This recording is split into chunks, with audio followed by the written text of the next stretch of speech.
자, 우리 구약 성경의 이제 출애굽 역사를 지금 되돌아보면서 우리가 꼭 기억해야 할, 붙들어야 할 구원의 이야기를 나누고 있습니다. 지금으로부터 3,500년 전, 기원전 1,500년경에 이집트의 노예가 되어버린 이스라엘 사람들에게는 아무 소망이 없었죠. 자, 세계의 최강대국 이집트의 억압 속에서 무려 430년 동안이나 노예 생활을 했습니다. 자, 이집트로부터 탈출할 생각은 꿈에도 할 수 없었습니다. 그런데 이들을 탈출시키고 구원시키신 분이 나타나셨죠. 바로 하나님이십니다. 하나님께서는 모세라고 하는 지도자를 보내셔서 이집트를 탈출시키는데요, 재앙을 사용하셨습니다. 몇 가지 재앙을 사용하셨나요? 10가지 사용했습니다. 10가지 재앙. 9번째 재앙까지는 바로가 꾸역꾸역 참았습니다. 하지만 마지막 10번째 재앙만큼은 참을 수가 없었어요. 10번째 재앙이 뭐였습니까? 장자, 사람이든 동물이든 첫째는 다 죽었습니다. 바로는 스스로 태양의 아들, 태양신의 아들이라고 말했고, 또 이집트의 신으로 군림하던 불가능이 없는 사람이었지만 첫째가 죽는 재앙을 당하면서 완전히 무너져 내리고 말았어요. 이집트 땅의 모든 첫째가 죽어질 때 바로는 그 힘이 완전히 꺾여버린 것입니다. 이제 더 이상 버틸 힘이 남아있지 않았던 것이죠. 자, 그런데 이 10번째 재앙이 이스라엘 사람들에게는 내리지 않았어요. 재앙이 넘어갔습니다. 그 이유는 무엇일까요? 문설주에다가 어린 양의 피를 발랐기 때문입니다. 빨갛게 어린 양의 피를 발라놓으면 하나님께서 그 피를 보시고 그 집은 재앙을 내리지 않았던 것이죠. 이 피가 상징하는 것이 무엇입니까? 어린 양 예수 그리스도의 피였습니다. 하나님은 우리가 예수님을 분명하게 믿고 있는가, 그 믿음의 고백을 보시기 원하신다는 거예요. 우리에게 예수 그리스도에 대한 분명한 믿음을 요구하시는 것입니다. 자, 우리의 가족들이 예수님에 대한, 주님의 보혈, 피에 대한 분명한 믿음을 갖기를 축복합니다. 이 믿음이 있어야 된다는 거예요. 자, 그래서 하나님께서는 마지막 10번째 재앙을 내리시기 전에 이 재앙을 면하게 해주신 이 사건을 대대로 기억하기 위해서 2가지 장치를 했어요. 하나는 달력을 새로 시작했습니다. 이제 1월 아비벌이 이제 1월인데 유대 달력을 이때로부터 새 출발하게 하시고, 또 하나는 6월절이라고 하는 명절을 제정하셨습니다. 우리로 치면 설날 같은 1월에 보통 설날 있잖아요. 1, 2월에. 그래서 연초마다 이 6월절 절기를 보내게 함으로써 자자손손 대대로 이날의 기억을 잊지 않도록 하신 거죠.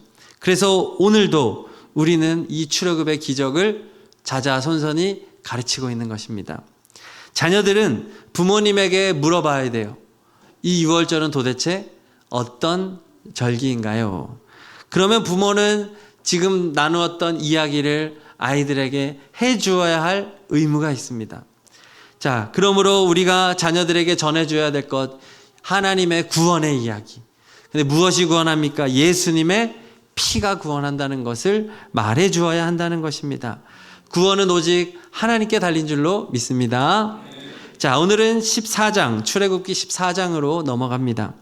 이스라엘 사람들은 드디어 이집트를 탈출해요. 근데 이때부터 하나님의 구름 기둥과 불 기둥이 시작이 됩니다. 광야에 들어가기 전, 바로 그 전부터 시작돼요. 우리 13장 21절을 읽겠습니다. 주님께서는 그들이 밤낮으로 행군할 수 있도록 낮에는 구름 기둥으로 앞서가시며 길을 인도하시고 밤에는 불 기둥으로 앞길을 비추어 주셨다. 아멘. 하나님께서 천연 내비게이션을 3,500년 전에 이렇게 가동시키신 거예요. 낮에는 더우니까 구름 기둥으로 온도를 낮춰주시고, 밤에는 너무나도 춥기 때문에 불 기둥으로 온도를 높여주시면서 보호도 하시면서 동시에 길을 앞서 인도해 주셨습니다. 자, 이제는 이스라엘 사람들 자신들의 의지로는 다닐 수가 없어요. 구름 기둥 불 기둥 벗어나면 더워 죽거나 얼어 죽는 거예요. 이제 무조건 이 기둥 따라가야 됩니다. 자, 그런데 지도를 한번 보세요. 이스라엘 사람들이 살던 곳이 동그라미 친 고센 지역입니다. 자, 그러면 목적지는 이제 어디가 될까요? 다시 가나안 땅으로 돌아가야 합니다. 지금 화면에 있는 지도는 예전에 요셉의 때에 가나안 땅에서 고센 땅으로 이주할 때의 화살표가 돼요. 그러면 다시 돌아갈 땅도 가나안입니다. 왜냐하면 하나님이 저 가나안 땅을 이미 아브라함 때부터 약속해 주셨거든요. 이곳을 너와 너의 후손에게 대대로 줄 것이다. 하나님의 약속의 땅이었기 때문에 목적지는 정해졌어요. 자, 그렇다고 한다면 어느 길로 가야 정상입니까? 화살표의 반대 방향으로 가면 됩니다. 육직길을 따라서 저 화살표로 가면 금방 갈 수 있어요. 자, 그런데 하나님의 어떻게 인도하시는가? 오늘 14장 2절을 읽겠습니다. 너는 이스라엘 자손에게 말하여 오돈 길로 되돌아가서 믹돌과 바다 사이에 비하히롯 앞 곧 바알스본 맞은 쪽 바닷가에 장막을 치라고 하여라. 놀랍게도 아까 보여줬던 화살표의 반대 방향이 아니라 남쪽으로 이동을 시켜요. 남쪽으로 가면은 바다예요. 바다. 그러면 가나안 땅으로 갈 수가 없는 곳입니다. 바닷가로 가라니 이것은 오히려 이집트 땅으로 들어가는 거예요. 이집트 땅 남단으로 내려가는 거예요. 이집트 땅과 바다 사이에 고립된 지역으로 지금 가서 진을 치라, 장막을 치라라고 말을 하신 것입니다. 최악의 장소예요. 더 큰 문제가 있습니다. 이집트의 군대가 쫓아와요. 5절에서 7절 앞에 있는 부분만 읽겠습니다. 바로와 그의 신하들은 이 백성에 대한 생각을 바꾸었다. 우리에게 종살이하던 이스라엘 백성을 이렇게 풀어주어 놓아 보내다니 어쩌자고 이렇게 하였는가 하고 후회하였다. 바로는 특수 병거 600대로 편성된 정예 부대와 장교들이 지휘하는 이집트 병거 부대를 모두 이끌고 나섰다. 아멘. 이 당시에 세계 최고의 화력을 가지고 있었던 부대가, 전차 부대가 또 왕의 정예 부대가 출동하게 된 것입니다. 큰일 났습니다. 그런데 하나님은 빨리 도망가도 지금 급할 판에 도무지 이해할 수 없는 곳으로 이집트 백성을 끌고 가신 거예요. 아마 이집트의 지리를 알고 있는 이스라엘 사람들은 깜짝 놀랐을 거예요. 아니, 왜 이 길로 갑니까? 바다로 가면 어떡해요? 아마 크게 반대를 했을 거예요. 맞아요.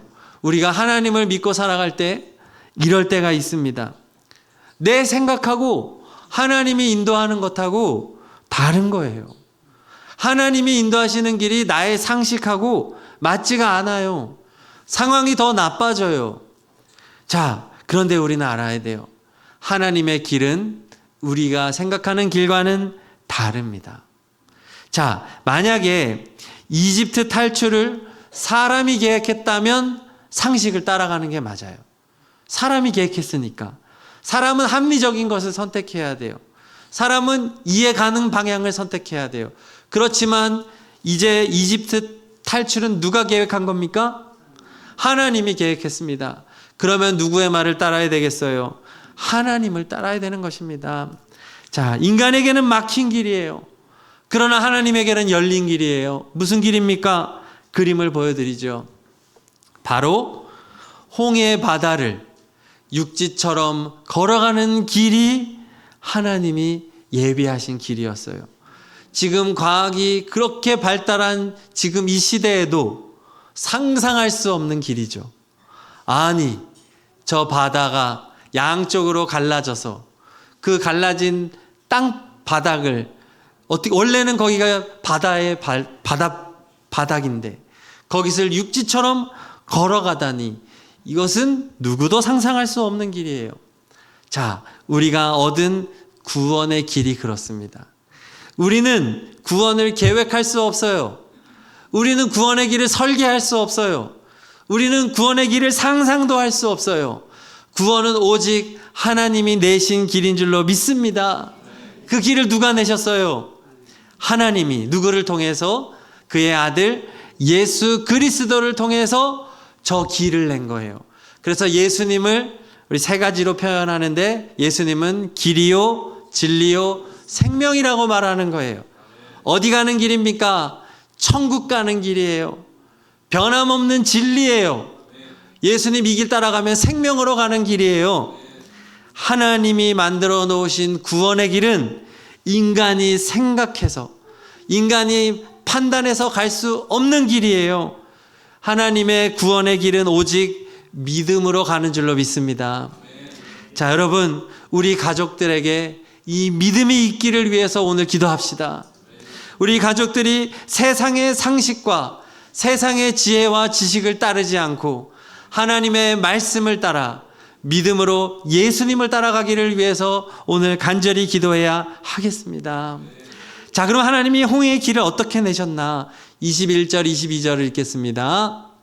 시작. 너는 지팡이를 들고 바다 위로 너의 팔을 내밀어 바다가 갈라지게 하여라.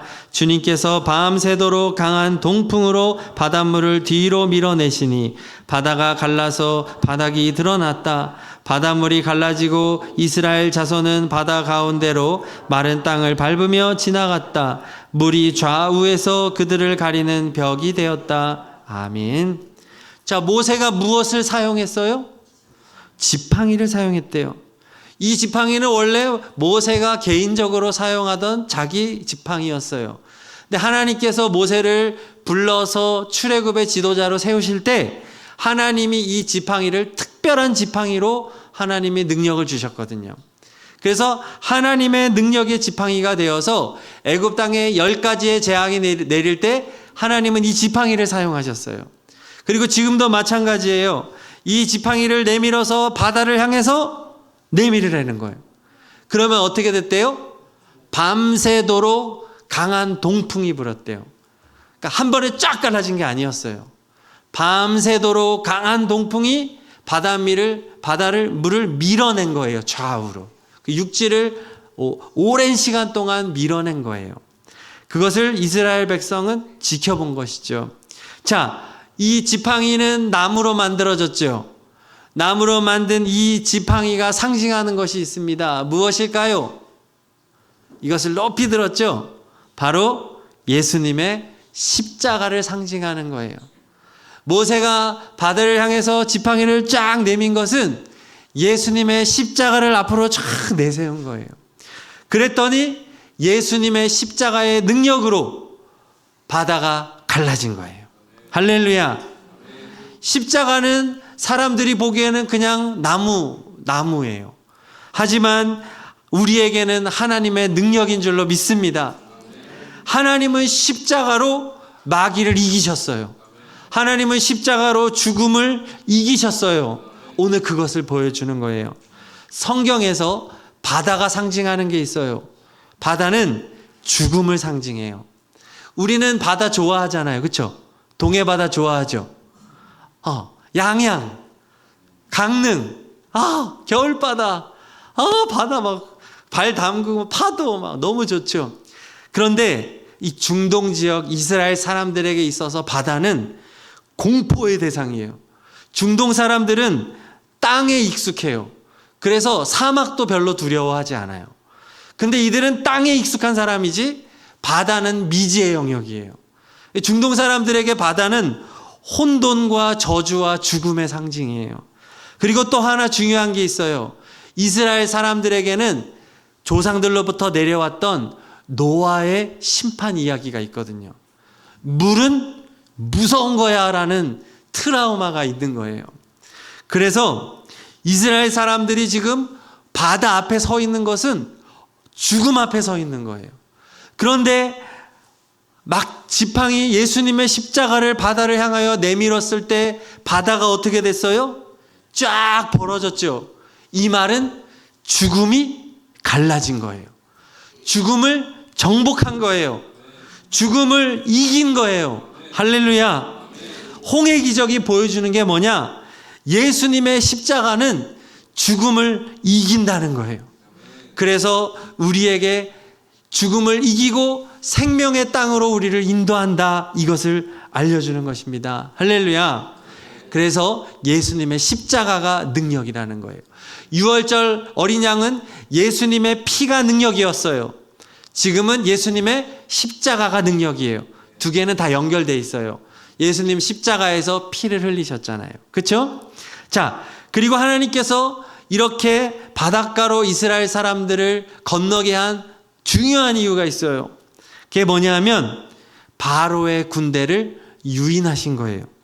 하나님은 이스라엘 백성을 이후에도 쫓아올 수 있는 바로의 군대를 지금 완전히 멸망시키려고 한 거예요. 자, 4절을 다 같이 읽어보겠습니다. 내가 바로의 고집을 꺾지 않고 그대로 둘 터이니 그가 너희를 뒤쫓아올 것이다. 그러나 나는 바로와 그 군대를 물리침으로써 나의 영광을 드러낼 것이니 이집트 사람들이 이것을 보고서 내가 주님임을 알게 될 것이다. 아멘. 보니까 바로 이집트의 군대가 쫓아오게 누가 만들었다는 거예요? 하나님이 그렇게 하셨다는 거예요. 여기서 오해해서는 안 돼요. 하나님이 이집트 바로 왕의 마음을 악하게 만든 건 아니에요. 원래 악했어요. 악한 마음을 그대로 놔두셨다, 이 말이에요. 이해 가시나요? 그래서 하나님이 그 마음을 붙잡으면 안 쫓아와요. 근데 하나님이 그냥 내버려 두신 거예요. 그랬더니 금세 악해져서 모든 군대를 총동원해서 쫓아온 거예요. 자, 결국 어떻게 됐나요? 28절 읽겠습니다. 시작. 이렇게 물이 다시 돌아와서 병거와 기병을 뒤덮어 버렸다. 그래서 이스라엘 백성의 뒤를 따라 바다로 들어간 바로의 모든 군대는 하나도 살아남지 못하였다. 아멘. 8절이 아니라 28절이에요. 제가 잘못 입력했어요. 자, 당시 세계 최고의 부대, 지구상 최고의 군대가 이스라엘 사람들을 쫓아서 홍해바다까지 뛰어들어간 거예요. 그때는 육지였으니까. 근데 이스라엘 백성은 먼저 건너고 그 다음에 뒤쫓아오는데 하나님이 막 전차 바퀴를 막 흔들어 놓고 혼란스럽게 만든 다음에 그리고 모세의 지팡이를 들어서 다시 바다를 덮어버리셨어요. 그래서 하나도 살아남지 않고 바로의 군대를 전멸시키셨어요. 왜 이렇게 하셨어요? 악의 세력을 완전히 멸망시키신 거예요. 혼쭐을 낸 거예요. 다시는 덤비지 못하게. 만약에 가나안 땅으로 곧장 가서 정착을 했다 그러면 이집트 군대는 다시 힘을 모아서 가까운 나라니까 쳐들어왔을 수 있어요. 그런데 이날 이후로 이집트는 이스라엘을 공격할 생각을 꿈에도 꾸지 못하게 한 것이죠. 그렇습니다. 예수님의 십자가를 믿는 사람은 죽음을 이길 뿐만 아니라 마귀를 이기는 줄로 믿습니다. 능력의 사람이 되는 거예요. 자, 오늘 홍해 기적 이야기를 우리가 살펴보았습니다. 하나님이 내시는 길은 사람이 생각하는 길과 같습니까? 다릅니까? 다르다는 거예요. 내 인생을 내가 계획하고 내가 살아가는 것이 아닙니다. 하나님이 우리의 인생을 인도하는 줄로 믿습니다. 우리 부모들은 자녀들의 인생이 가능하면 안전했으면 좋겠죠. 평안했으면 좋겠습니다. 그러나 그건 우리 생각이죠. 우리의 자녀들의 인생, 우리 가족의 인생을 하나님께 맡기시기를 축복합니다. 하나님이 인도해야 되는 거예요. 내 생각대로 되는 게 아닌 거예요. 오늘 기도하실 때 우리 가족을 하나님께 맡기시기를 바랍니다. 그 길이 제일 좋은 길이라는 거예요. 자, 그리고 이 십자가의 능력이, 이 모세의 지팡이가 무엇을 이겼습니까? 죽음을 이겼어요. 죽음의 바다에 길을 내었습니다. 십자가는 마귀를 이기는 능력입니다. 그러므로 우리는 두려워하지 말고 예수님의 십자가를 굳게 의지해야 되겠습니다. 예수님의 십자가가 능력이에요. 그 무엇도 의지하지 말고 예수님의 십자가, 예수님의 피를 의지하는 우리 가족들 되기를 축복합니다. 자, 마지막으로 모세를 통해서 이스라엘 백성에게 주시는 하나님의 메시지를 다 같이 읽고 우리 찬양하고 기도하겠습니다. 13절 14절 시작. 두려워하지 마십시오. 당신들은 가만히 서서 주님께서 오늘 당신들을 어떻게 구원하시는지 지켜보기만 하십시오. 당신들이 오늘 보는 이 이집트 사람을 다시는 볼 수 없을 것입니다. 주님께서 당신들을 구하여 주시려고 싸우실 것이니 당신들은 진정하십시오. 아멘. 구원은 하나님의 능력으로 이루어 가십니다. 아멘. 아까 불렀던 찬양, 하나님은 우리의 피난처가 되심을 다 함께 선포하겠습니다. 주님의 십자가를 바라보며 찬양합시다. 하나님은 우리의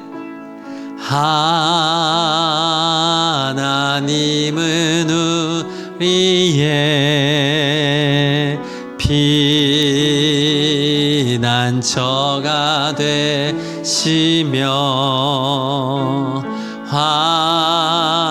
환난 중에 우리의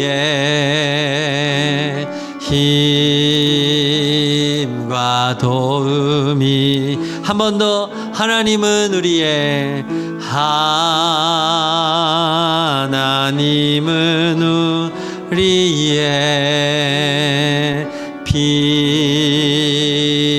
피난처가 되시며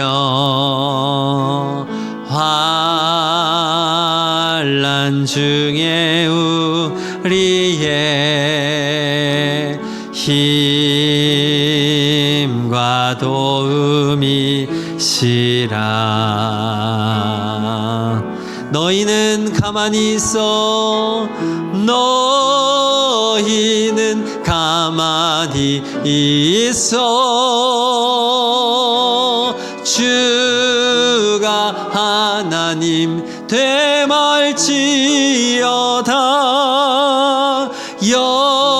열방과 세계 가운데 주가 높임을 받으리. 너희는 가만히 있어. 너희는 가만히 있어. 주가 하나님 되말지어다. 열방과 세계 가운데 주가 높임을 받으리라. 사랑합니다 내 아버지. 사랑합니다 내 아버지. 구원의 길을 내시는 하나님 찬양합니다. 내 온 마음 다하여 선포합니다. 예수 그리스도 주님 오심을 기다리. 사랑합니다 내 아버지. 사랑합니다 내 아버지. 찬양합니다 내 온 마음 다하여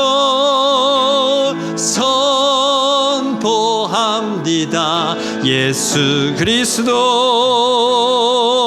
주님 오심을 십자가를 바라보며 사랑합니다. 사랑합니다 내 아버지. 찬양합니다 내 온 마음 다하여 선포합니다. 예수 그리스도 주님 오심을 기다리며.